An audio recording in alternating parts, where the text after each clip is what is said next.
Дорн таймгийн засаг дарга Бадамсаран аймгийн 2024 оны төсвийн суулгах санал авахаар сум багуудад ажиллах үеэр өөрийн гэсэн байргүй учраас өдөр тутам ахмад настан чиглэсэн хөгжлийн үйл ажиллагаа чөлөө цагаа өнгөрүүлэх өрөө танхимын асуудлыг шийдвэрлэж өгөх хүсэлтийг гаргасан байдаг. Угсалтын дагуу тус багаа сонгогдсон аймаг сумын иргэдийн төлөөлөгчдийн хурлын төлөөлөгч нартай хамтран аймгийн орон нутгийн хөгжлийн санд 156 сая төгрөгийг тусгуулж ахмадын зөвлөлийн шинэ байрыг барьж ашиглалтанд орууллаа. Төмөр замын далан айлын орон сууцны бие нэг давхрын өрөөнүүдийг иж бүрэн засварлаж 2 ширээ 110 ширхэг сандлыг нийлүүлэх ажлыг Баттулга захиралтай Баян луу компани 1 сарын дотор хийж гүйцэтгэжээ.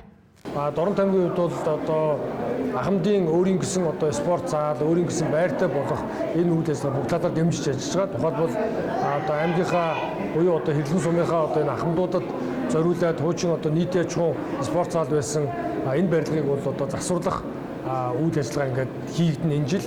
За мөн одоо багууд дээр сумд дээр одоо ахмадын байртай болох үйл ажиллагаа бол одоо тасралтгүй хэрэгжээд явж байна. За дээр нь мөн ахмадын байгууллагуудыг техник тооног төхөөрөмжөөр өөрөлдвөл одоо зөвөрийн компьютер, принтер зэрэг тооног төхөөрөмжөөр хангаж байна. Ахмадын одоо байгууллагуудыг одоо хариуцаж удирдах байгаа энэ хүмүүст одоо хоол, унаа одоо бусад одоо зардал нь бас аймгийн төсвийн хөрөнгөөс бас дэмжлэг үзүүлж байна. Ер нь ахмадуудыг чөлөө цагаа зөв өнгөрүүлэх аль болох одоо эрүүл одоо урт удаан наслах энэ үйл ажиллагаанд зориулж бол төсөөс болон одоо төрөөс бол маш их дэмжлэг үзүүлэх хэрэгтэй. Тэгээ мөн дээр нь хөгжим бэрхшээлтэй иргэдэд зориулсан одоо тусдаа хөгжлийн төвтэй болсон, мөн тусдаа спорт заалтай юм ордонтой болсон.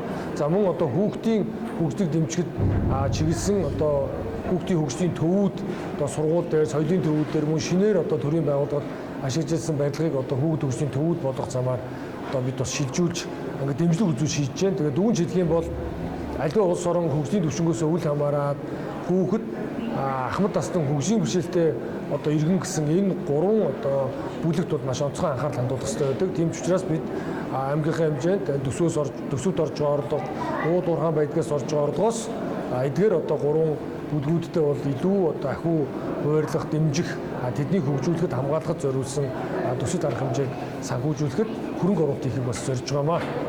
Подолыг догчулж өгсөн байртай болгосон өнөөдөр энийгээ биднээс хүлээж авч байна. Одоо эндээ маш их сэтгэл хангалуун байна.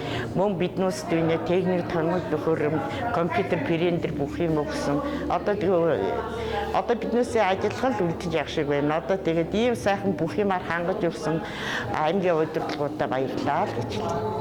Ахмадууд биднэрт бол одоо хөдөлгөөн эрүүл мэнд маш чухал учраас энэ танхимдаа одоо дасгал хөдөлгөөн одоо цэнгэнд бүжиг одоо юугаа хийхээр одоо ийм боломжтой ийм сайхан заалтай болгож өгсөн байна. Энэ заал маань бол энэ подол маань бол урд нь бол бараг таацандаа тултал хогтой маш аимшигтай харанхуу одоо ус алдсан одоо муур нохоо өгсөн ийм аимшигтай подол байсныг өнөөдөр одоо яста тийм байсан гэхээргүй ийм сайхан саруул болгож өгсөн, ийм сайхан засвар үйлчлэгээ хийж өгсөн одоо тэр Баян луу компанийнхантаа бас баярлсан талархснаа илэрхийлье.